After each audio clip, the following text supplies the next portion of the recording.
Nos diz assim, Mateus 14, 24. Entretanto, o barco já estava longe, a muitos estádios da terra, açoitados pelas ondas, porque o vento era contrário.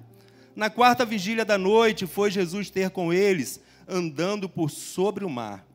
E os discípulos, ao verem-no andando sobre as águas, ficaram aterrados e exclamaram: é um fantasma! E tomados de medo, gritaram. Mas Jesus imediatamente lhes disse: não tenham medo, tenham bom ânimo. Repita comigo, irmãos, não tenham medo.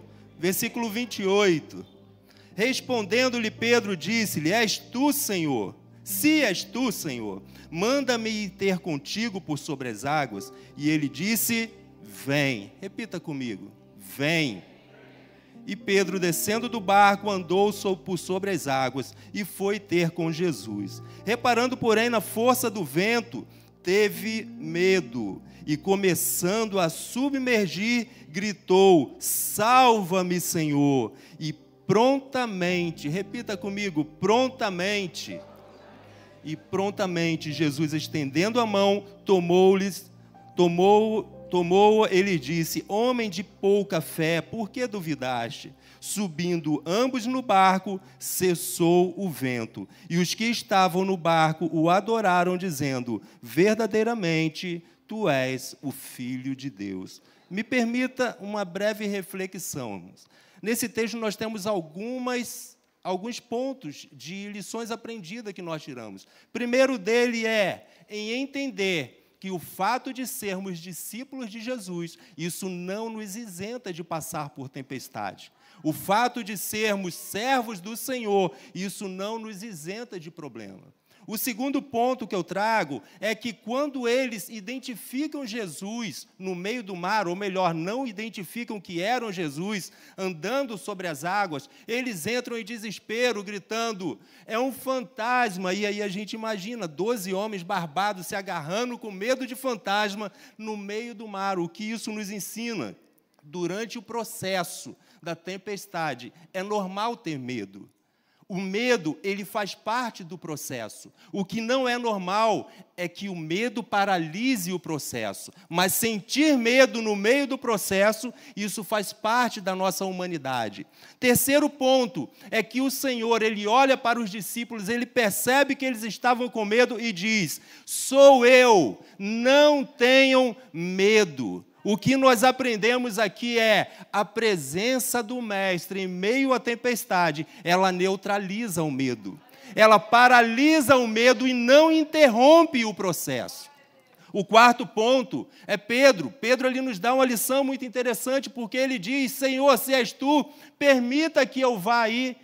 Pedro era um pescador. Pedro, dentro do barco, é algo normal. Pedro andando sobre as águas é algo sobrenatural. O que isso nos ensina? Que para vivermos o sobrenatural de Deus, nós precisamos pular do barco. Nós precisamos descer do barco e entregar a nossa confiança inteiramente nas mãos do Senhor. Não é possível, mas a gente confia, a gente crê, a gente acredita. Quarto ponto. Quando Pedro está vivendo o sobrenatural de Deus, andando no meio da tempestade, andando no meio do mar, de repente ele tira o foco de Cristo e ele começa a olhar para o vento e para as águas. E quando isso acontece, ele começa a submergir, ele começa a descer, porque a tempestade é algo real, não é algo fantasioso, não é algo da nossa cabeça. Ele começa a afundar, mas quando ele começa a afundar, ele grita falando: Senhor, salva-me! E prontamente o Senhor estende as suas mãos e segura nas mãos de Pedro. O que nós aprendemos com isso é que nas nossas maiores crises, o nosso Senhor sempre estará do nosso lado para segurar nas nossas mãos e viver o sobrenatural conosco e nos fazer caminhar por caminhos onde não existe caminhos. Quinto, se eu não me engano, acho que eu até já perdi a conta, mas em quinto lugar, nós vamos ver agora o Senhor Jesus e Pedro entrando no barco. E quando eles entram no barco, é interessante, porque a Bíblia é clara em dizer que a tempestade acaba, o vento se encerra. O que nós aprendemos com isso? Nós aprendemos algo muito simples e muito óbvio. que o Senhor Jesus, Ele ainda está no controle.